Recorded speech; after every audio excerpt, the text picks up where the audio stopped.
Vispirms labdien, un man prieks, ka ir iespēja piedalīties šādā interesantā ceļojumā, kas saistīts ir ar latviešu vēsturisko zemju veidošanos.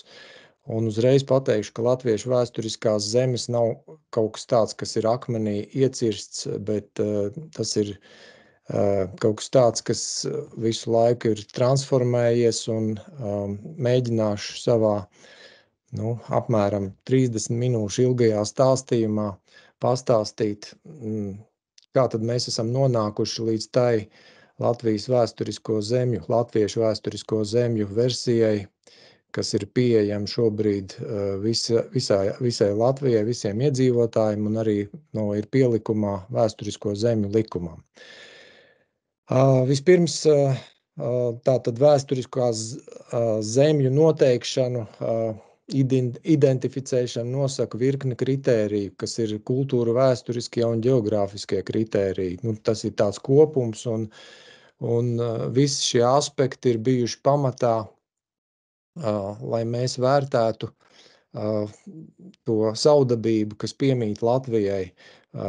Un es, lai jums kaut kādā veidā to ilustrētu, atlasīju 10 kartes, paši taisītas, paši sastādītas vairāku gadu desmitu garumā.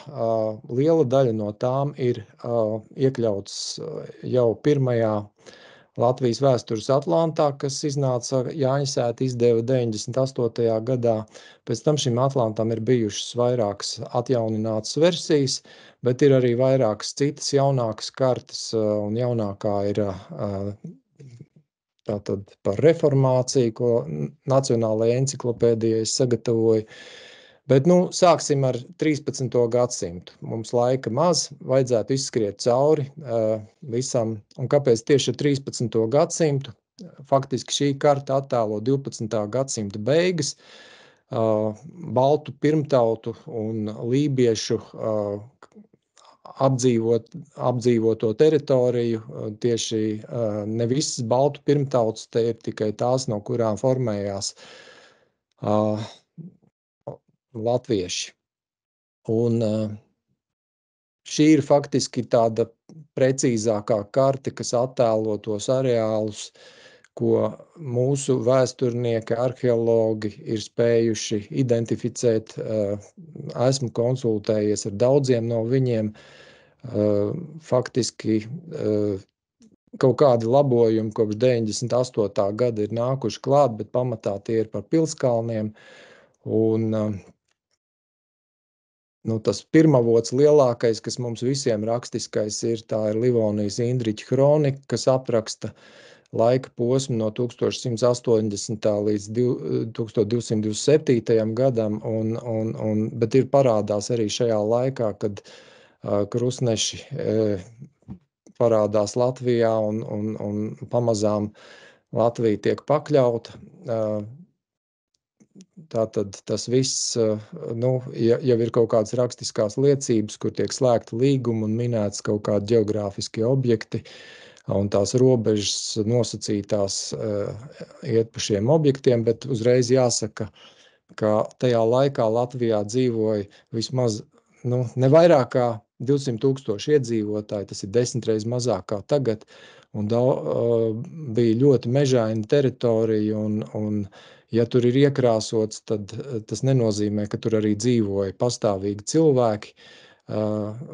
Drīzāk to apdzīvotību rāda tie sarkanie punktiņi, kas ir pilskalnu vietas, un tad mēs varam redzēt, apmēram, kā tad izveido, kuras Latvijas daļas apdzīvoja kurši, zemgaļi, sēļi, latgaļi un lībieši, kas dalījās Kursas, Gaujas un Daugavas lībiešos.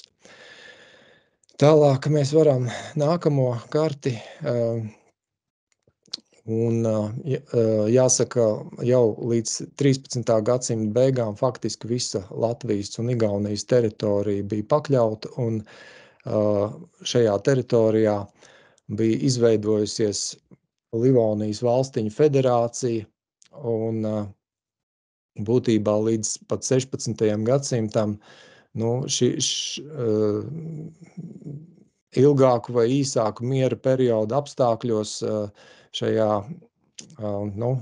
teritorijā jau veidojās kaut kādi nopietnāki valstiskie veidojumi, bija aktīvas tirzniecības saites ar Rietumu Eiropu, Hanzas Savienība, un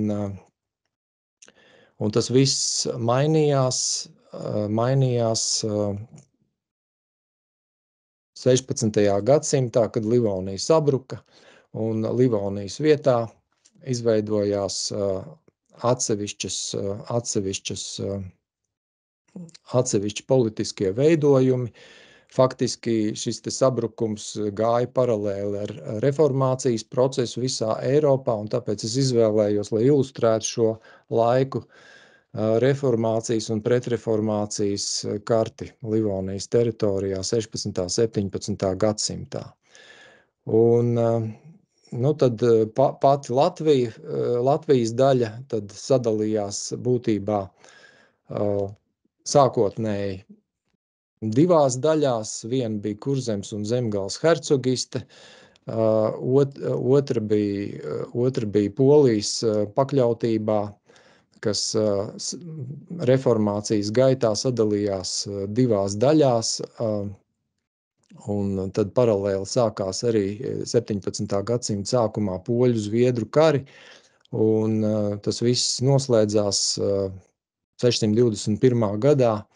Faktiski Zviedri jau bija iekarojuši Vidzemi, un arī Vidzemē tad uz palikšanu un arī Kurzemē nostiprinājās jau luterānisms, kamēr Latgalē kontrreformācijas rezultātā atjaunojās katoliskās baznīcas ietekme, un varam pārcelt uz nākamo. Un tad faktiski mēs redzam to dalījumu. Šeit ir jau apzināti izvēlēta Baltijas jūras reģions, viss arī Zviedrija, kas raksturo šo teritoriju 17. gadsimta vidū, un mēs redzam, ka Latvija ir iekrāsot, ja neskaitām Piltenes apgabalu, tad 3 dažādās krāsās. Faktiski tās bija 3 atsevišķu valstu teritorija, kur bija zaļā ir Polijas, Lietuvas vasaļu valsts Kurzemes un Zemgales hercogiste, dzeltenā lielā ir Zviedrija, un Latvija, Zviedru vidzeme bija Zviedrijas sastāvā gandrīz 100 gadus, un Rīga šajā laikā bija lielākā Zviedrijas pilsēta, lielāka arī par Stokholmu. Un Latgale palika Polijas, Lietuvas sastāvā, un Zviedru vidzeme un Kurzemes un Zemgales hercogiste lielākoties bija luterāniskas, piederēja protestantiskajai Eiropai, kur tajā laikā plosīja šie kari, kur Ziemeļa Eiropa norobežojās kara rezultātā no protestantiskā, no vidus Eiropas un austrumu Eiropas, kas palika katoliska. Tad šī robeža šķirtne arī iezīmēja tālāko Latvijas reģionu attīstību. Un šis dalījums 3 daļās, tās ir tās 3 zvaigznes brīvības pieminaklī. 3, kas vēlāk pārtapa arī 3 Krievijas guberņās. Latgales guberņi gan nekad nebija, bet tā bija Vitebskas vai Pleskavas guberņa sastāvdaļa vēlākajos gadsimtos. Bet, ja mēs paskatāmies tā laika presē 19. gadsimta beigās, tad vienmēr, kad rakstīja par šīm latviešu apdzīvotajām zemēm, tad Kurzeme un Vidzeme tika uzsvērts, ka tās ir tā kā māsas, un Latgale tā kā māsīts, tāds arī ir redzēts. Faktiski Zviedrijā tajā laikā arī noformējās šīs vēsturiskās zemes, jeb pirmie aizmetņi vēsturisko zemju Un tie ir saglabājušies tāpat kā Latvijā līdz mūsdienām tieši 17. gadsimts. Latvijā šīs te Latgales robežu ar Vidzemi iezīmēja sākumā Altmarkas 629. gadā un 661. gadā jau miers tika noslēgts starp Poliju un Zviedriju, Olīvas miers. Un tās bija valstu robežas, un tās ļoti stipri ietekmēja tālāko visu šajā teritorijā dzīvojošo iedzīvotāju dažādus dzīves aspektus. Varbūt liekam nākamo. Un es izvēlējos šo karti, kas ir tapusi pēc pirmās Viskrievijas tautas skaitīšanas rezultātiem 19. gadsimta beigās, 897. gadā. Tagad visi šie skaitīšanas rezultāti ir internetā pieejami arī, un te ir parādīts ar šīm te apli diagrammām lasīt pratē īpatsvars Latvijā un kaimiņu zemēs, apriņķu griezumā. Un mēs redzam, ka faktiski ir milzīga atšķirība starp tā saucamajām Baltijas provincēm Krievijas, kas bija tomēr ar ierobežotu autonomiju likumdošanā, kur vācu muižniecība nonākot Krievijas sastāvā, tomēr bija kaut kādas privilēģijas saglabājusi, un pateicoties tam šī te Baltijas guberņas gāja atsevišķu no pārējās Krievijas attīstības ceļu. Tas saistās gan ar dzimbūšanas atcelšanu, gandrīz vairāk kā pa 40 gadiem agrāk nekā Latgalē 861. gadā, kamēr Kurzemē un Vidzemē 817. un 819. gadā, kas ļoti pātrināja ekonomisko attīstību. Un, protams, arī tas parādījās arī lasīt pratēju īpatsvarā, iedzīvotāju izglītības līmenī, jo tomēr tā attieksme, kāda bija, teiksim tā, protestantu vai luterāņu zemēs pret izglītību, sākot jau ar bībeles tulkošanu nacionālajās valodās, un tās visas vēsmas katoļu zemēs ar krietni novēlošanos bija. Un tas arī noteica to, ka Latgalē 19. gadsimta beigās lasīt pratē īpatsvars bija apmēram pusi tikai, kamēr Vidzemē un Kurzemē 85, 90 pāri 95%. Plus vēl to ietekmēja arī tā pelēkā, tumši pelēkā līnija, kas šajā kartē ir ievilkta bijušai Polijas teritorijai, kur arī tika noteikts drukas aizliegums, latīņu drukas aizliegums pēc kārtējās poļu sacelšanās, un faktiski lielākie cietēji pēc šīs sacelšanās 860, neatceros kurā gadā, bet faktiski šis drukas aizliegums bija spēkā līdz pat 1905. gadam, un tas arī ļoti apgrūtināja gan literatūras izplatību, grāmatniecību vispār Latgalē, jo bija aizliegts drukāt 864. gadā, kāds priekšā saka. Un faktiski visas šīs te, plus vēl, kāpēc es šo tik ļoti izceļu aspektu, tas noteica arī to milzīgo atšķirību Latgalē no pārējās Latvijas, jo pēc poļu sacelšanās notika represijas pret poļu muižniecību, un daudzas zemes tika atsavinātas, un tajās tika nometināti krievu ieceļotāji, pareizticīgie. Līdz tam Latgalē patvērumu bija guvuši arī diezgan plašos apvidos uz dienvidiem no Rēzeknes, arī Daugavpils pusē vecticībnieki, kas muka no šīm te Ņikona reformām. Tas noteica to Latgales krievisko raksturu vēlāk, bet arī pārkrievošanas politika Latgalē daudz spēcīgāk bija, bet arī poļu laikos bija visādi aspekti, kas, piemēram, tā pati Stefana Batorija laikā sāktā liberālā attieksme pret ebrejiem ļāva daudz lielākā skaitā ieceļot ebrejiem Latgalē, nekā tas bija Kurzemes vai Vidzemes teritorijā. Un tad arī parādījās šie te paradoksi šajā laikā. Nu, varam likt nākamo karti. Šajā kartē, jā, to es ieliku reliģijas, ka nevienmēr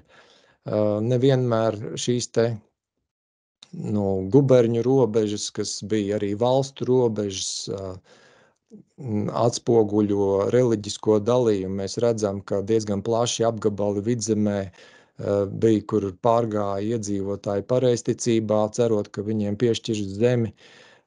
Tas gan tādas paliekošas sekas neatstāja, bet Latgalē mēs redzam gaiši zilā krāsā šie te vecticībnieku apgabali, tad sarkanie ir tie, kur ieceļoja pareizticīgie. Tas bija gan 19. gadsimta tieši pēc tām poļu sacelšanām.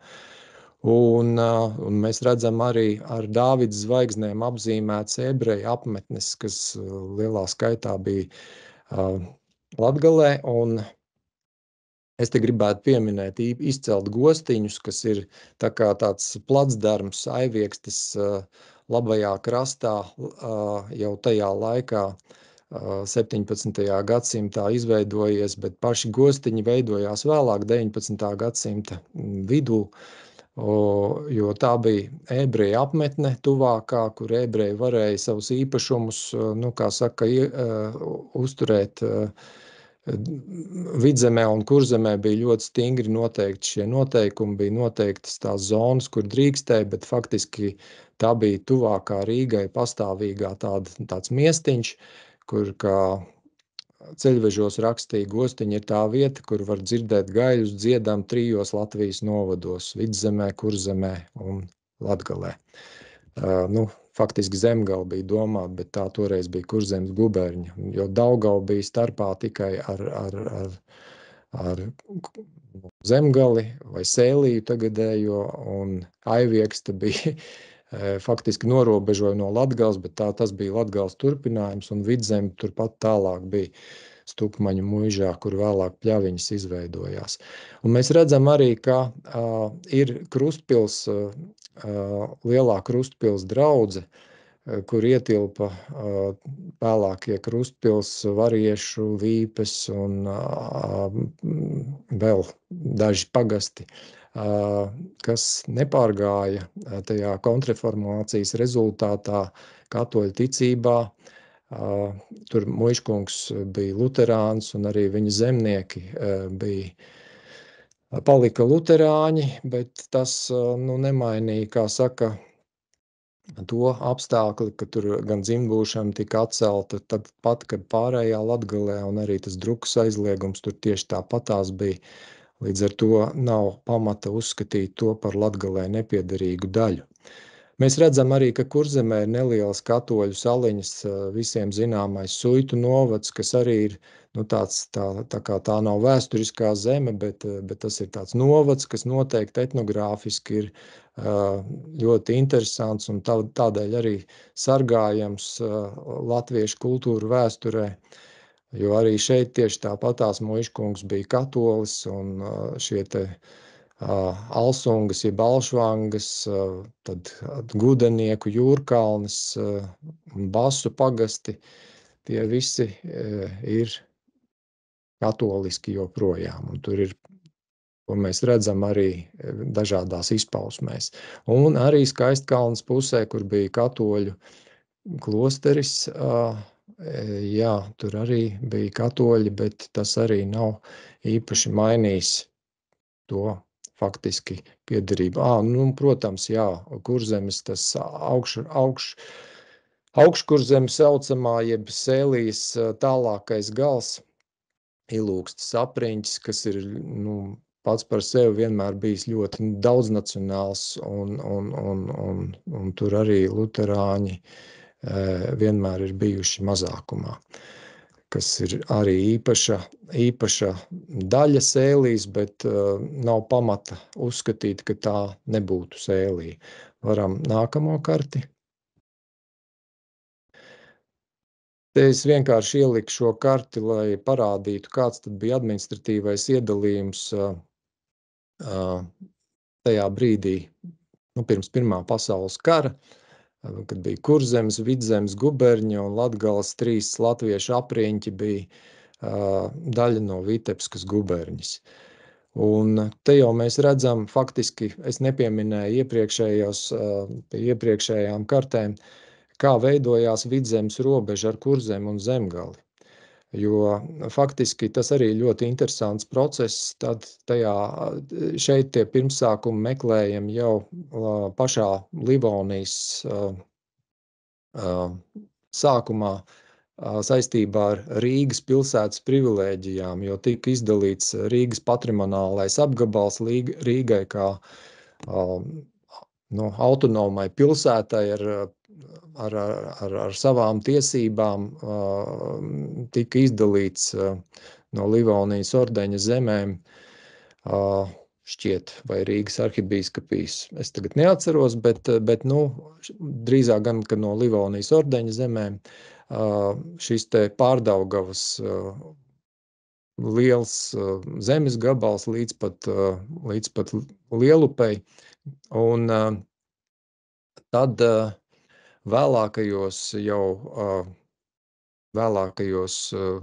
gadsimtos, tas jau bija Zviedru laikā,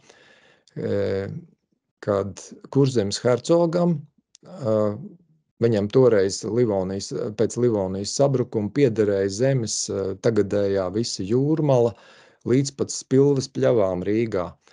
Un tad pakāpeniski šīs te zemes viņam Zviedru laikos atņēma. Tā pamazām, jo tie nomnieki pārsvarā bija rīdznieki, un viņiem nebija izdevīgi maksāt renti un visas tās lietas kārtot kaut kur tur Kuldīgā, kas bija toreiz Kurzemes galvaspilsēta, vēlāk Jelgavā. Viss tas bija izdevīgāk to darīt Rīgā, un ar dažādiem paņēmieniem šie te muižnieki, Kurzemes hercoga muižu rentnieki, piekukuļoja Zviedru varas iestādes, lai viņas ņemtu savā aizbildniecībā tās muižas, un faktiski mēs ņēmām vērā šīs teritoriālos pārkārtojumus līdz pat 783. gadam. Tas jau bija Katrīnas laikā, kad Vidzeme jau bija pievienota sen Krievijā iekļauta, un Slokas apgabals no Kurzemes tika atņemts pēdējais un pievienots Vidzemei. Atsevišķs stāsts ir par Pulkarni. Tas arī tāda Pulkarnes muiža pie Baldonas. Baldona bija pavisam noteikti Kurzemes hercogistes pilsēta, ne pilsēta, ciems ar manufaktūrām un visu, un tur tā pie Baldonas bija Pulkarnes muižiņa, ar kuru arī notika strīds ar Zviedriem, un beigās tad šī Pulkarne, ja nemaldos, es konsultējos ar tā laika speciālisti Latvijā, ir tāda Mārīta Jakovļeva vēsturniece, un viņa man šo te detalizēti izstāstīja, kā tur tas notika, un tad tas Ķekavas gals faktiski tajās mūsu kartē palika tad arī pie Vidzemes. Tur varētu daudz un dikti stāstīt ļoti interesantas lietas, bet, tā, es esmu laikam aizrunājies. Varbūt nākamo karti. Tā tad ir, nākamais ir Latvijas valsts, kad izveidojās 19. gadā, tika izveidota zemes komisija speciāla, un es pētīju tos dokumentus, pēc kādiem kritērijiem viņi sprauda šo vēsturisko zemju. Toreiz tās nebija vēsturiskās zemes, tie bija faktiski administratīvi, tie bija vēlēšanu apgabali. Un toreiz tam pamatojumam, kāpēc Tukums pēkšņi tika iekļauts Zemgalē, nebija īpaši nekādu pamatojumu, jo Tukums toreiz es izlaidu arī tādu faktu, ka Kurzemes hercogistes laikos Gotthārda Ketlera dēli mantoja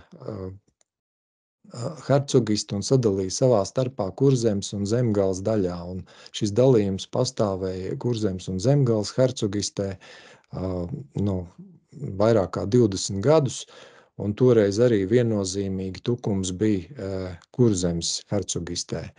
Un Zemgales hercogistē bija Jelgavas un Sēlpils virspilskunga tiesas.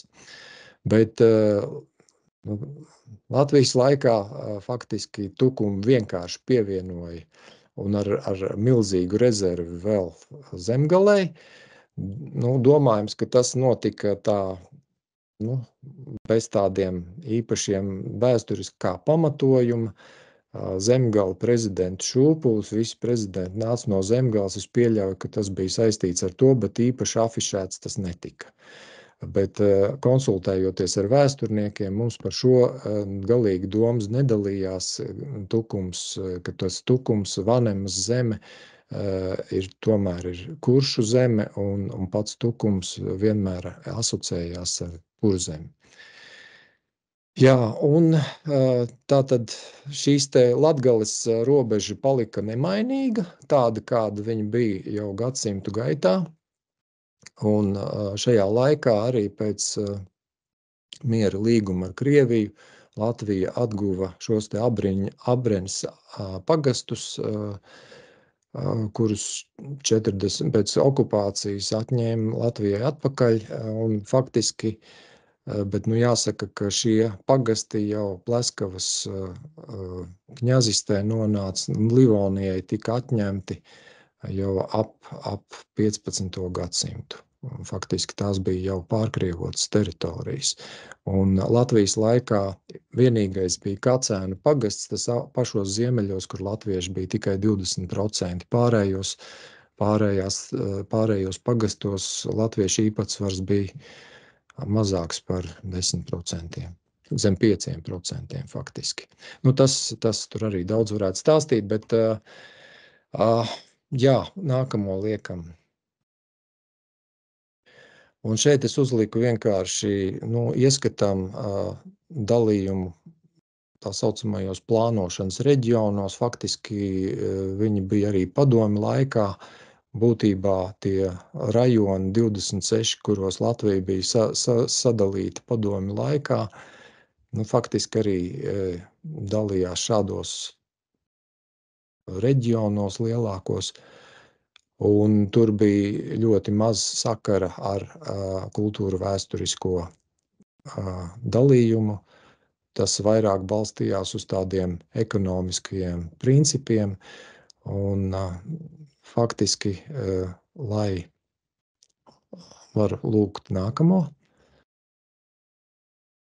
lai tomēr turētos pie mūsu kultūra vēstures,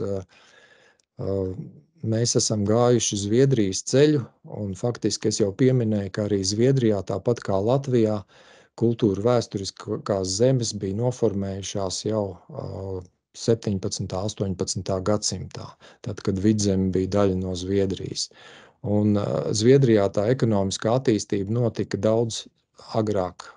Līdz 19. Faktiski līdz 20. gadsimta sākumam diezgan līdzīgi, bet pēc tam viss, kas Latvijā kari, to palēnināja, un Zviedrijā faktiski Zviedrijas karalis saprata un arī sabiedrība, ka, lai saglabātu kultūru vēsturi, nosargātu no kapitālismu straujās attīstības, kultūru vēsturiskās vērtības, tad Zviedrijas karalis izdeva speciālu likumu 19. gadsimta beigās, kur tika definētas vēsturiskās zemes, kā kultūra vēsturiska vērtība, katrai no tām tika piešķirts ķerbonis, kamēr administratīvais iedalījums kopš tā laika ir mainījies ļoti bieži, atbilstoši tā laika pieprasījumiem un zemes pārvaldības ērtībai.